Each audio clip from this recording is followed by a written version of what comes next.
Alright, it's day 4 of the lockdown. Yesterday I made a video about MacBook Air 2020 versus the MacBook Air 2019 and I saw a lot of people liked it. No, I don't know why you're disliking that video because I actually thought it was a good video, one of my better videos.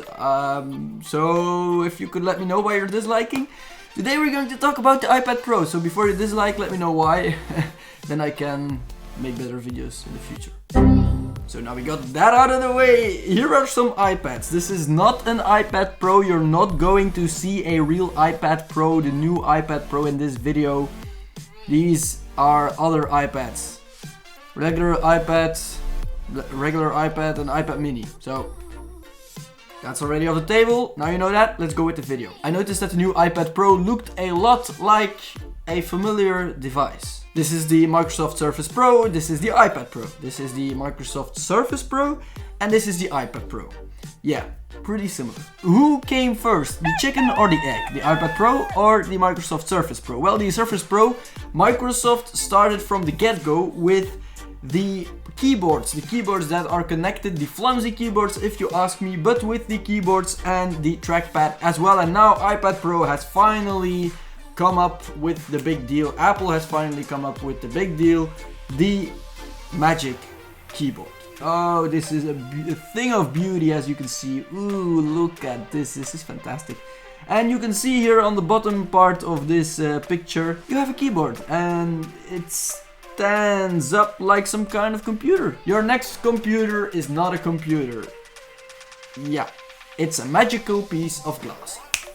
So it has liquid retina technology, which is great. It's still an LCD display, it's not an OLED display, which is not that awesome, but hey, it's still Apple-esque, pretty good. I do like the marketing on the website. Just look at this, is awesome. This is an awesome website, the Apple website. This is great.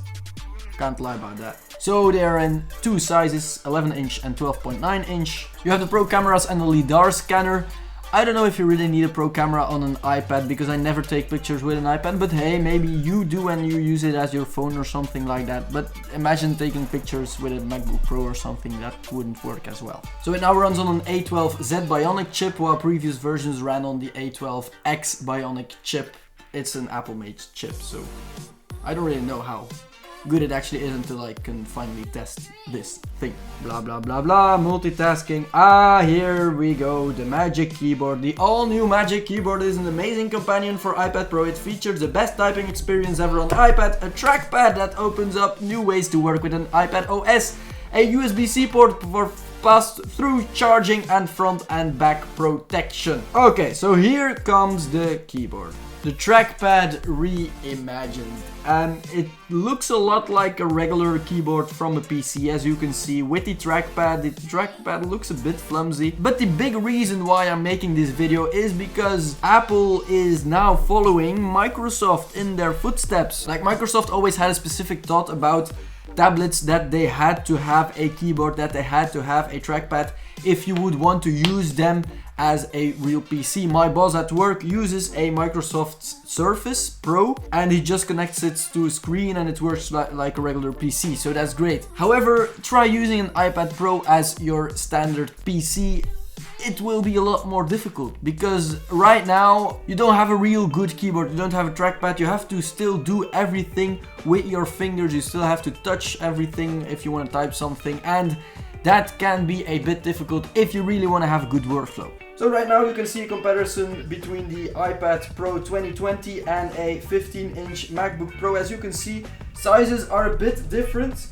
Screen size is almost the same on this one, on the iPad Pro, but the keyboard, as you can see, is a lot smaller with a very small trackpad. This is a trackpad of the MacBook Pro, and then this is the trackpad of the iPad Pro 2020. Of course, this Magic Keyboard doesn't come out of the box as you would have guessed, and it costs $300 extra above the $790 you're already paying for the new iPad Pro. Well then, if you would ask an Apple sheep, as some of you guys probably call them, if this is something extraordinary, they would probably say, yes, this is so innovative.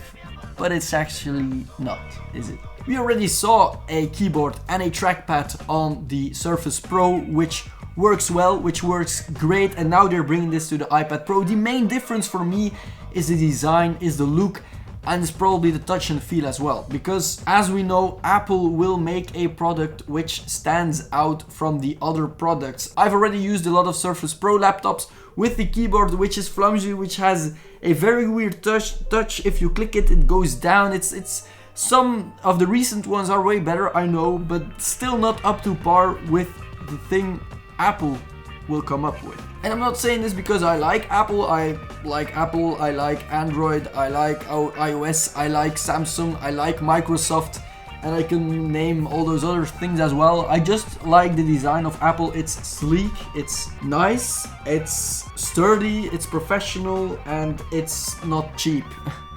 But the biggest question, of course, is if you would buy an iPad Pro or a Surface Pro for your workflow. I would suggest a Surface Pro. Why? Because you have full Windows running. On the iPad, you have a lot less ability to download stuff, to have apps running. You still need to use the App Store, while on a MacBook Pro, for example, it's already a lot different compared to iPad OS, and that's why I wouldn't suggest an iPad Pro for real workflow, for real working, for browsing, for typing, for other free time stuff. Great, awesome.